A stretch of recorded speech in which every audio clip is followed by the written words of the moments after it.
Hello my dear students, मैं सीमा नागवान। स्वागत है आपका स्टडी विद सीमा नागवान में। फिर से करते हैं एक और प्रैक्टिस सेट की तैयारी। 30 क्वेश्चंस हैं, लास्ट तक बने रहें। चैनल को सब्सक्राइब कर दे, वीडियो को शेयर लाइक जरूर करें जिस भी ग्रुप से जुड़े हैं। चलिए स्टार्ट करते हैं। क्वेश्चन किस तरह से आपको सॉल्व करना है। अध्यापक को पुरस्कार दीजिए। इस वाक्य में कौन सा कारक है? संबोधन कारक, अधिकरण कारक, संबंध कारक या कर्म कारक? तो कौन सा है? कर्म कारक। अध्यापक को पुरस्कार दीजिए। ठीक है, इसमें अध्यापक कौन है? व्यक्ति। और व्यक्ति पे अगर किसी चीज का यानी कर्म का असर पड़ रहा है तो वो कौन सा होता है? कर्म कारक। व्यक्ति पे पड़े या वस्तु पे जब कर्म का असर पड़े तो उसे क्या कहते हैं? कर्म कारक कहते हैं। संबोधन में क्या हो जाता है? संबोधन में आपको इस तरह का दिखता है, जैसे हे भगवान, किसी को बुलाना। ठीक है, हे भगवान एक्सक्लेमेटरी साइन के साथ, अरे, इस तरह के वर्ड आपको दिखते हैं। अधिकरण कारक, राइट आंसर है आपका कर्म कारक। कारक की पूरी वीडियो मैंने डिटेल बनाई हुई है, प्ले लिस्ट से निकाल सकते हो आप और डिटेल दोबारा जान सकते हो। नेक्स्ट क्वेश्चन करते हैं। 100 पोयम्स ऑफ कबीर, पुस्तक के संपादक इनमें से कौन है? संपादक पूछा गया किसके? 100 पोयम्स ऑफ कबीर। तो एवलिन एंडरहिल, परशुराम चतुर्वेदी या क्षिति मोहन सेन या रविंद्रनाथ टैगोर? तो राइट आंसर आपका क्या हो जाएगा? रविंद्रनाथ टैगोर।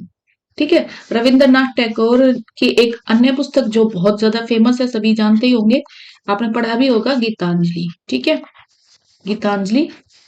और बाकी भी कुछ और हैं इनकी, जैसे कि चंडालिका है, चंडालिका भी रविंद्रनाथ टैगोर की है। चित्रा, गोरा या विसर्जन?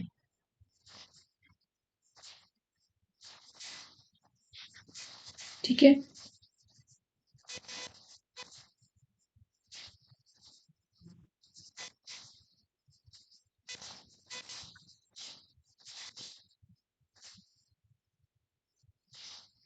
परशुराम चतुर्वेदी की बात कर लेते हैं। परशुराम चतुर्वेदी का नव निबंध 1961 में लिखा हुआ था। ठीक है, 1961 में लिखा था। और हिंदी काव्य धारा में प्रेम विवाह प्रेम विवाह ये कब लिखा था? 1952 में लिखा था। ठीक है, फिर एक और, मध्यकालीन प्रेम मध्यकालीन प्रेम मध्यकालीन प्रेम साधना 1952 में। और कबीर साहित्य की परख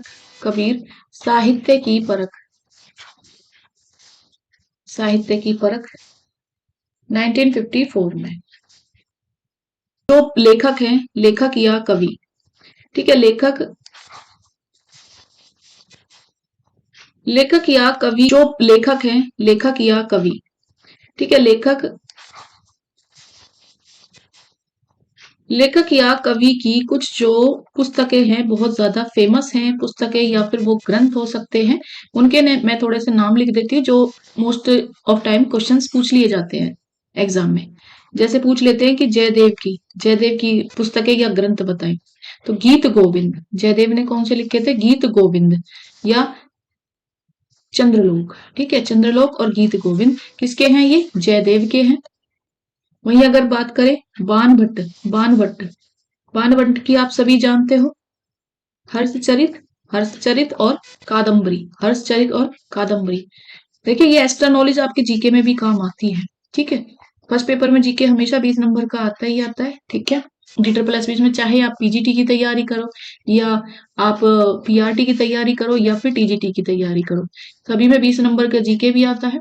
कुछ क्वेश्चंस आपके जीके के प्रिपेयर हो रहे हैं, एक्स्ट्रा नॉलेज बनाते रहिए, पढ़ते रहिए। कलहन की राजतरंगिणी।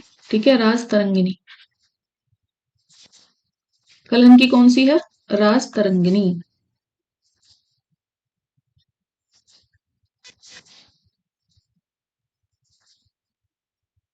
कौटिल्य की तो आप सभी जानते ही हैं।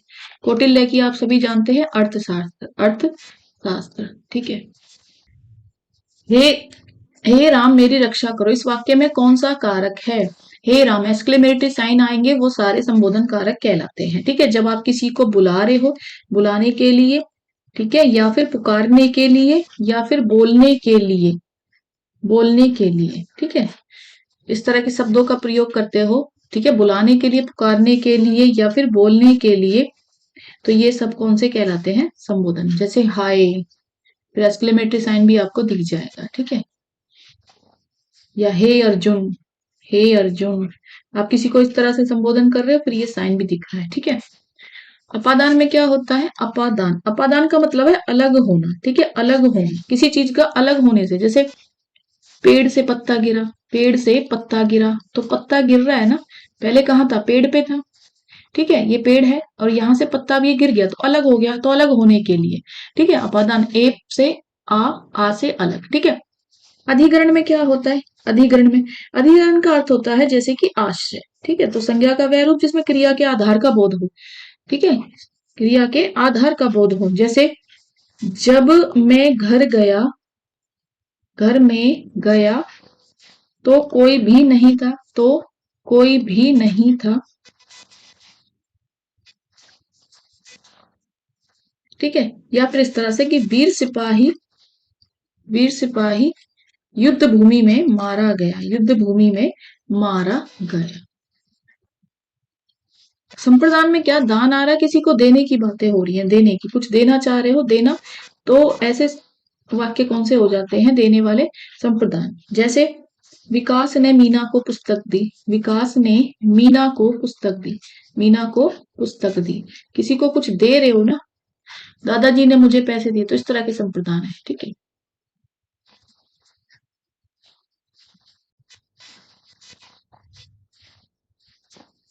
जिसमें उपमान के सभी अंगों का आरोप उपमेय पर हो, वहां होगा। देखिए आप जानते ही हो, जहां उपमान के सभी अंगों का आरोप, ठीक है, सभी अंगों का आरोप किस पर दिया हुआ है? उपमेय पर दिया हुआ है, तो ये क्या होगा? सांग रूपक, निरंग रूपक, परंपरित रूपक या माला रूपक, तो ये क्या होगा? सांग रूपक होगा, ठीक है। जिसमें उपमान के सभी अंगों का आरोप उपमेय पर हो, उसे क्या बोलते हैं? सांग रूपक बोलते हैं, ठीक है। रूपक अलंकार के भेद पूछ लिए आपसे। रूपक अलंकार के भेद कितने होते हैं? दो होते हैं, अभेद रूपक, ठीक है, अभेद रूपक और तद्रूप रूपक, तद्रूप रूपक।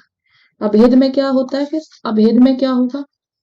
अभेद में, अभेद रूपक में उपमेय और उपमान, ठीक है, उपमेय और उपमान एक दिखाए जाते हैं, इनमें कोई भेद नहीं होता, ठीक है, इसीलिए उसे बोल रहे हैं अभेद रूपक, ठीक है। तद्रूप कौन सा होता है? तद्रूप में उपमेय और उपमान का रूप धारण कर लेता है। इसमें उपमान उपमेय का रूप धारण तो करता है पर पता नहीं चलता, ठीक है। उपमान उपमेय का, लिख देती हूं मैं, उपमेय का रूप धारण कर लेता है, रूप धारण कर लेता है, धारण कर लेता है, पर एक नहीं हो पाता, ठीक है, पर एक नहीं हो पाता। उसे दूसरा और दूसरा कहकर व्यक्त किया जाए, उसे तद्रूप कहते हैं, ठीक है। अभेद के भी आगे तीन अभेद के भी आगे तीन होते हैं भेद, जैसे कि उनको बोलते हैं आप सांग रूपक, ठीक है। ये अभेद के भी टाइप होते हैं, जिसमें एक है आपका सांग रूपक, दूसरा है आपका निरंग रूपक और तीसरा है आपका परित रूपक, ठीक है। इतना डीप हम कभी पढ़ते नहीं थे, लेकिन अब क्वेश्चंस ऐसे आने लगे तो क्या करें, पढ़ना तो पड़ेगा, ठीक है। निम्नलिखित वाक्यों में अनेक प्रथम और अंतिम अंश संख्या 1 और 6 के अंतर्गत दिए गए हैं। बीच वाले 4 या, रा, ला, वा के अंतर्कर्म बिना कर्म के हैं। चारों अंशों को उचित क्रमानुसार व्यवस्थित कर सही विकल्प चुनें। होलोग्राफी एक विशेष, यह साधारण फोटोग्राफी से बिल्कुल आवश्यकता नहीं पड़ती, इसलिए इसे भिन्न है। इस फोटोग्राफी में किसी कैमरे की प्रकार की फोटोग्राफी है या फिर लेंस फोटोग्राफी भी कहते हैं। बनाइए, कैसे बनाओगे आप इसे? रा या लावा है, रा लावा है, इनको चारों को आप बनाओगे तो तो देखिए कैसे बनाओगे। सबसे पहले देखिए दिया क्या हुआ है आपको, क्वेश्चन में क्या दिया हुआ है? होलोग्राफी एक विशेष, तो होलोग्राफी एक विशेष क्या होती है? प्रकार की फोटोग्राफी ही होती है। तो पहले आपको क्या मिल गया? वहां मिल गया, वहां आपको यही मिल गया। टाइम बचाना तो यही आपका राइट आंसर है, ठीक है। बाकी और देख लेते हैं। उसके बाद विशेष प्रकार की फोटोग्राफी होती है, यह साधारण फोटोग्राफी से बिल्कुल, यानी रे आ गया, ठीक है, बिल्कुल भिन्न है। यह फोटोग्राफी में किसी कैमरे की, ठीक है, ले आ गया, आवश्यकता नहीं पड़ती, इसीलिए इसे, तो रे आ गया, फिर नीचे दिया ही हुआ है, ठीक है, लेंसलेस फोटोग्राफी भी कहते हैं। तो राइट आंसर आपका फोर्थ हो जाएगा।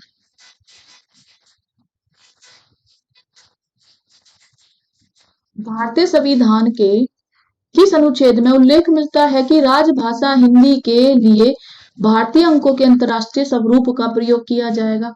देखिए प्लेलिस्ट में आप मेरे बाकी जो मैंने प्रैक्टिस सेट डाले ना वो सभी देख लो, सभी में ये क्वेश्चन आया ही हुआ है, लेकिन क्वेश्चन घुमा घुमा के पूछा जा रहा, आंसर तो वही है, ठीक है, लेकिन आपको पता होना चाहिए कि ये क्वेश्चन किस तरह से पूछा जा सकता है। 350, 343, 351 या 344, तो 343, ठीक है। कौन सा अनुच्छेद है? अनुच्छेद नंबर क्या है आपका? अनुच्छेद नंबर है 343, ठीक है। राजभाषा हिंदी से जो रिलेट है वो यही है। संविधान में जब लंबी चर्चा हो रही थी, 14 सितंबर हिंदी दिवस है, हम सभी जानते हैं। 1949 को हिंदी को क्या मिला था भाई? हिंदी को राजभाषा के रूप में स्वीकार कर लिया था, ठीक है। अनुच्छेद में 343 से 351 तक राजभाषा के संबंध में व्यवस्था की गई है।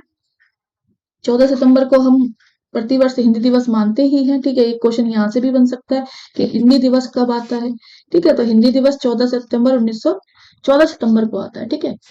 1949 से स्टार्ट कर दिया गया था। संविधान में आपसे पूछ ले कि संविधान में कितनी भाषाएं हैं, तो संविधान में 22 भाषाएं हैं, ठीक है। 12 अनुसूचियां हैं, ये भी आप जानते ही होंगे। 395 अनुच्छेद है, अगर क्वेश्चन यहाँ से भी आ जाए। और संविधान से क्वेश्चन क्या बन सकता है, जीके में भी आ जाता है कई बार, कि 26 नवंबर 1949 को पारित हुआ था और 26 जनवरी 1950 से प्रभावी हो गया था, ठीक है। पारित पहले हुआ था और प्रभावी, प्रभावी आपका बाद में है। पाली भाषा के सर्वप्रथम व्याकरण कौन से हैं? पतंजलि, हेमचंद्र, कच्चायन या फिर पाणिनि? तो कौन है? कच्चायन, ठीक है। कच्चायन या इसको आप कच्चान भी बोल सकते थे, कच्चान, ठीक है। पाली भाषा के व्याकरण है, या फिर आप ऐसे बोल सकते हो कि ये और क्या है, ये बुद्ध भगवान, आप सभी जानते हो, ठीक है। बुद्ध भगवान के जो 10 शिष्य थे ना, 10 शिष्यों में से, तो 10 शिष्यों में से एक थे परम ऋषि, ठीक है। परम रिद्धिमान शिष्य थे उनके, परम रिद्धिमान शिष्य, ठीक है। इन्हें आप किसके नाम से जानते थे? महाकश्यप के नाम से भी जानते थे, महाकश्यप के नाम से भी जानते थे, कश्यप। भगवान बुद्ध की जब मृत्यु हुई थी, उनके बाद जो बौद्ध संगति पूछते हैं ना, बौद्ध संगति, बौद्ध संगति जो पहली संगति आयोजित की थी, तो वहां के अध्यक्ष कौन थे? सभापति के रूप में महाकश्यप ही को चुना था, ठीक है। पतंजलि की बात कर लेते हैं। पतंजलि क्या है? प्राचीन भारत का, आप जानते ही हो, प्राचीन भारत के एक जो मुनि और नागों के राजा शेषनाग के अवतार थे, ठीक है, पतंजलि। हेमचंद्र की बात कर ले तो हेमचंद्र का कार्यकाल 1145 से 2229 तक। कालिदास सर्वज्ञ महान गुरु, समाज सुधारक, धर्माचार्य हैं, गणितज्ञ हैं, अद्भुत प्रतिभाशाली मनुष्य थे। चिंतन, साहित्य और साधना, इनका अत्यंत सहयोग रहा है। साहित्य, योग दर्शन, योग, व्याकरण, सभी में इनका सहयोग रहा है। पाणिनि की बात करें तो पाणिनि 700 ईसा पूर्व की पहले की बात है, ठीक है। संस्कृत भाषा के बड़े व्याकरण थे ये भी। और व्याकरण का नाम अध्याष्टि, जिसमें 8 अध्याय और 4 सहस्त्र सूत्र हैं।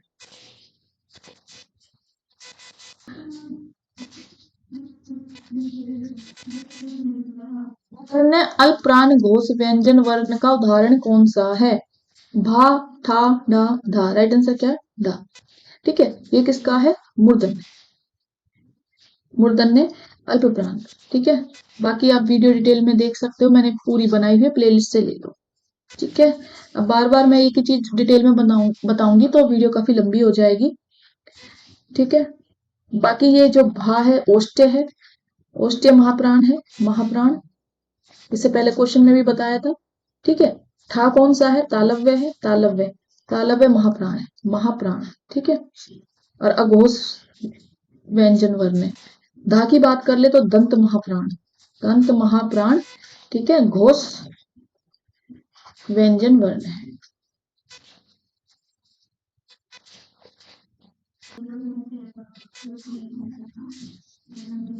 भ्रंश भाषा किस परिवार की भाषा है? सेमेटिक, आर्य, आगन्य, द्रविड़। तो किसकी है भाई? आर्य की है। ठीक है। याद रखना भी बड़ा आसान है, ऐसे अपभ्रंश और ऐसे आर्य। ठीक है। किसकी है? आर्य परिवार की भाषा है। अपभ्रंश, ठीक है। अपभ्रंश भाषा किसकी है? आर्य परिवार। ठीक है। अब अपभ्रंश और आधुनिक भाषाओं के उदय से पहले अगर हम बात कर लें, उत्तर प्रदेश में प्रमुख बोलचाल या साहित्य रचना की सबसे जीवंत, ठीक है, यह प्रमुख भाषा है अपभ्रंश। शक्ति को शक्ति कहना किस प्रकार के उच्चारण दोष का उदाहरण है? स्वरलोप, स्वर भक्ति, स्वरागम या स्वर भंग। तो राइट आंसर क्या हो जाएगा? स्वर भक्ति। ठीक है। शक्ति को शक्ति कहना किस उच्चारण दोष का उदाहरण है? स्वर भक्ति। ठीक है। स्वर भक्ति उच्चारण दोष क्या होता है? स्वर भक्ति। ठीक है। यथा इसको आप क्या कहते हो? विजेंद्र है ना, जैसे विजेंद्र। ठीक है, विजेंद्र। तो विजेंद्र को आप क्या कहोगे?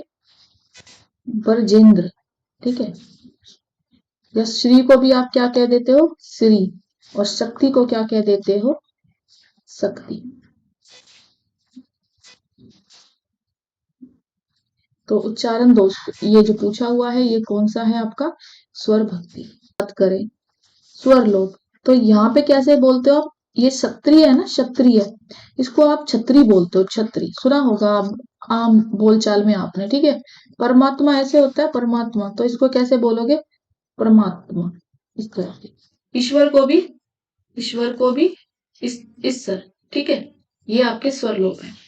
वहीं अगर आप स्वरागम की बात करें, स्वरागम की, तो यहाँ पे जैसे स्नान है ना, स्नान में ए आगम होकर, तो इसको ऐसे बोलते हैं स्नान। आपने सुना होगा, कुछ लोग आ लगा देते हैं जबरदस्ती, तो ये स्वरागम है। ठीक है।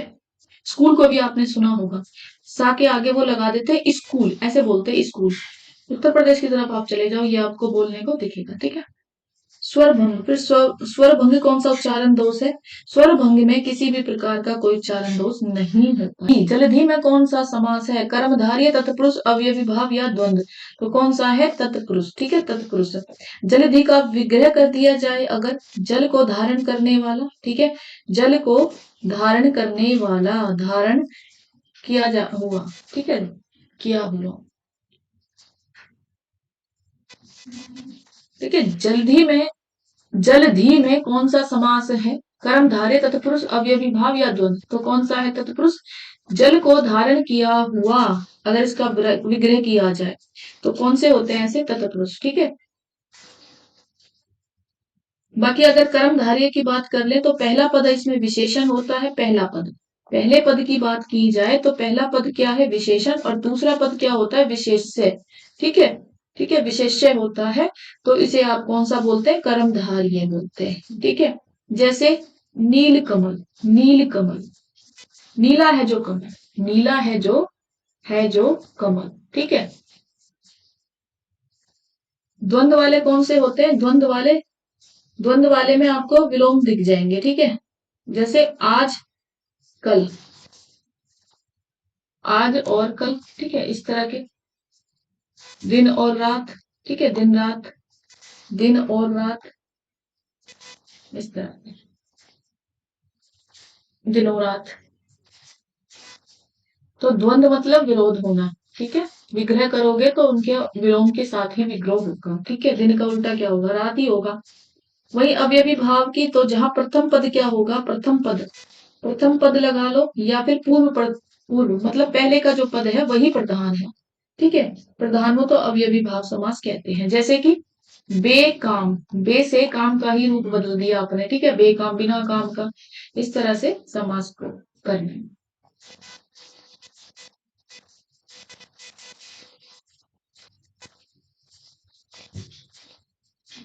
नेक्स्ट देखिए, इनमें से सरस्वती पत्रिका के संपादक कौन है? भारतेंदु हरिश्चंद्र, महावीर प्रसाद त्रिवेदी, राजा शिव प्रसाद सिंह हिंद, हजारी प्रसाद द्विवेदी। तो कौन है भाई? राइट आंसर क्या है आपका? महावीर प्रसाद द्विवेदी। ठीक है, महावीर प्रसाद द्विवेदी किसके? सरस्वती पत्रिका के संपादक हैं। निम्नलिखित वाक्यों में रेखांकित शब्दों के विलोम के लिए चार चार विकल्प दिए हैं, उचित विलोम छांटकर उसे चिन्हित करें। लंबी योग साधना से उसका ओजस्वी, अब ये जो रेखांकित है ये पूछा रेखांकित आपसे, ओजस्वी चेहरा देखते ही बनता है। शोकाकुल, कामुक, कांतिहीन या मलिन। ठीक है, तो आपसे इसमें क्या पूछा हुआ है? विलोम पूछा है। अगर ओजस्वी का आपको विलोम पता हो तो क्या होता है? कांति युक्त होता है। ओजस्वी का मतलब क्या है? तेजस्वी, तेजस्वी। ठीक है, वहीं अगर कांतिहीन की बात की जाए तो निस्तेज, निस्तेज। ठीक है, सिर्फ डायरेक्ट आपसे विलोम ही पूछा गया है, तो इस तरह से रेखांकित शब्द से पूछ लेते हैं। वहीं आपसे शोकाकुल का मतलब शोक से व्याकुल। ठीक है, और इसका विलोम क्या हो जाएगा? फिर हर्ष हो जाएगा। कामुक का अर्थ होता है व्यभिचारी या विलासी, और कामुक का क्या हो जाएगा? कामहीन हो जाएगा विलोम। मलिन, मलिन मतलब मैला, अस्वच्छ। ठीक है, उसका क्या हो जाएगा? विलोम उजला हो जाएगा। ठीक है, उजला। विलोम पे वीडियो है, प्लेलिस्ट में से देख सकते हो आप। ज्यादा डिटेल में पढ़ना या समझना है, देखिए मैं वीडियो काफी मेहनत से बनाती हूँ, तो मुझे प्लीज लाइक करें, वीडियो शेयर करें और चैनल को भी सब्सक्राइब करते रहें। ठीक है, ताकि मुझे मोटिवेशन मिलता रहे, क्योंकि बहुत टाइम लगता है आप तक इतनी जानकारी पहुंचाने में। ठीक है, मथुरा किस राज्य में है? यह किस प्रकार का वाक्य? क्वेश्चन मार्क दिख रहा है तो ये प्रश्नवाचक है। ठीक है, प्रश्नवाचक। बाकी वाक्य की वीडियो आप देख सकते हैं, 8 प्रकार के होते हैं, किस तरह काम करते हैं। निषेध में किसी काम की मना की हुई है। ठीक है, मत करना या मना करना।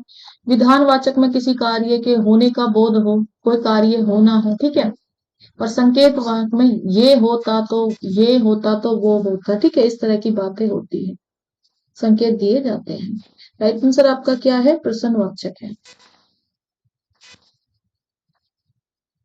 अर्थ के आधार पर 8 है, अर्थ के आधार पर ऐसे अर्थ ऐसे 8। ठीक है, ऐसे अर्थ ऐसे 8।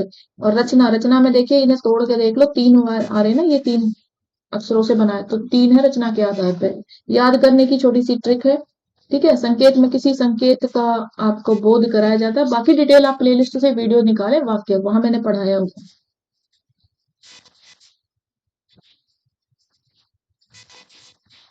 जो जान, जो ना जाना गया हो, जो ना जाना गया हो, इस वाक्यांश के सही शब्द को कौन सा है? अनजान, अज्ञात, ज्ञात या ना जान? तो इसका अज्ञात है। जो जाना, जो ना जाना गया हो उसे क्या कहोगे? अज्ञात कहोगे। फिर अनजान कौन है? कुछ ना जानने वाला, कुछ ना जानने वाला, तो वो कौन कहलाएगा? अनजान कहलाएगा।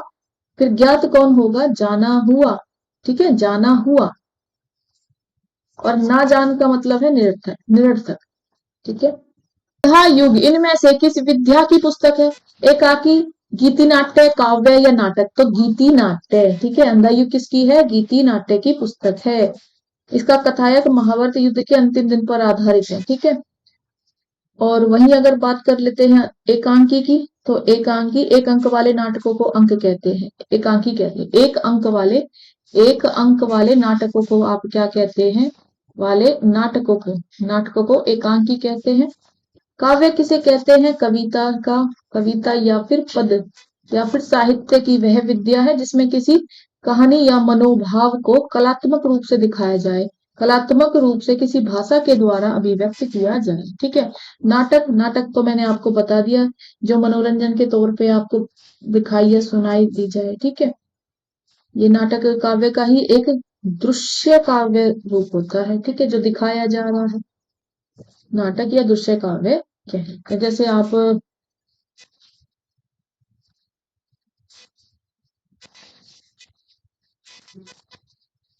लास्ट का अंतिम क्वेश्चन हमारा गद्यांश। गद्यांश देखिए मेरे लिए काफी डिफिकल्ट हो जाता है इतने बड़े गद्यांश के नीचे क्वेश्चंस को एडजस्ट करना स्क्रीन पे।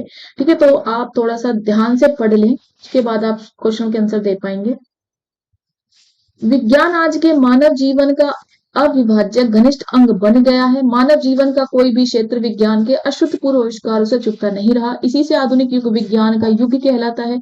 आज विज्ञान ने पुरुष, नारी और साहित्यकार और राजनीतिक, उद्योगपति एवं कृषक, पूंजीपति और श्रमिक, चिकित्सक और सैनिक, अभियंता और शिक्षक तथा धर्मज्ञ और तत्वज्ञ सभी को और वे सभी क्षेत्रों में किसी न किसी रूप में अपने अप्रतिमेय प्रदेश से अनुग्रहित किया है। आज समूचा परिवेश विज्ञान में हो गया। विज्ञान के चरण गृहिणी के रसोई घर से लेकर बड़ी बड़ी प्राचीरों वाले भवनों, अट्टालिकाओं में ही दृष्टिगत नहीं होते, प्रत्युत वे स्थल और जल की सीमाओं को लांघकर अंतरिक्ष में भी गतिशील है। पुस्तक विज्ञान अद्यतन मानव की सबसे बड़ी शक्ति बन गया है। इसके बल से मनुष्य प्रकृति और प्राणी जगत का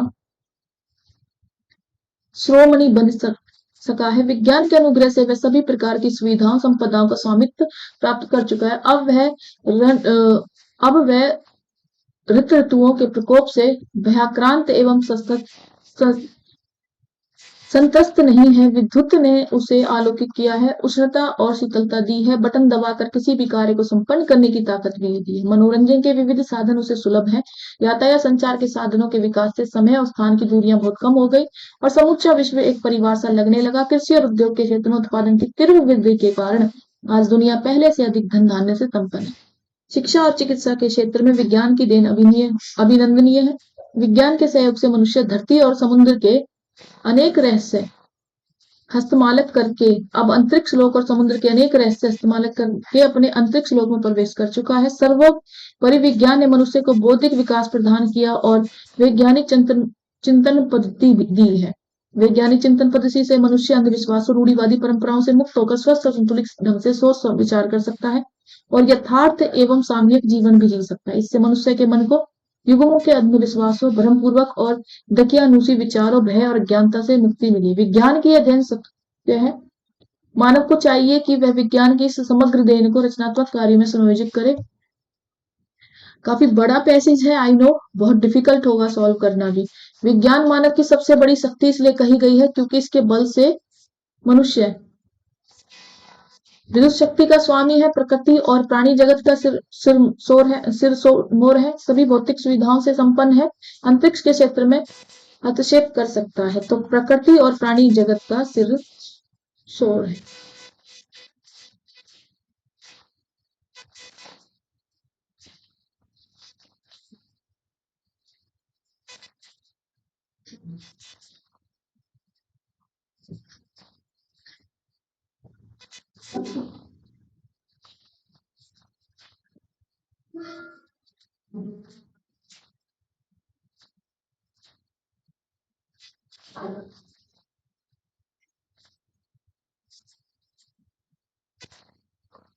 वैज्ञानिक चिंतन पद्धति ने मनुष्य का सबसे बड़ा उपकार यह किया, उसे मुक्ति मिली संतुलित अनुचिंतन से, पुरानी शिष्ट और औपचारिकताओं से, भ्रमपूर्ण रूढ़िवादी विचारधारा से, प्राचीन प्राकृतिक परंपराओं से। तो भ्रमपूर्ण रूढ़िवादी विचारधाराओं से उसे मुक्ति मिल गई।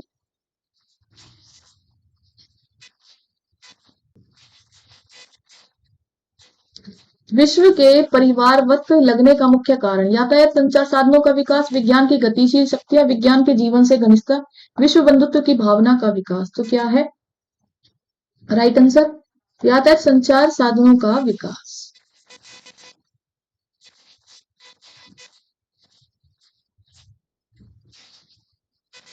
हस्तालमलक शब्द से अभिप्रेत है अस्पष्ट परंतु सायास बोध गम्य, पास में रखे आंवले की तरह, हाथी के लिए आंवले की तरह स्पष्ट और अनायास बोध है। राइट आंसर हो जाएगा स्पष्ट और अनायास बोधगम्य।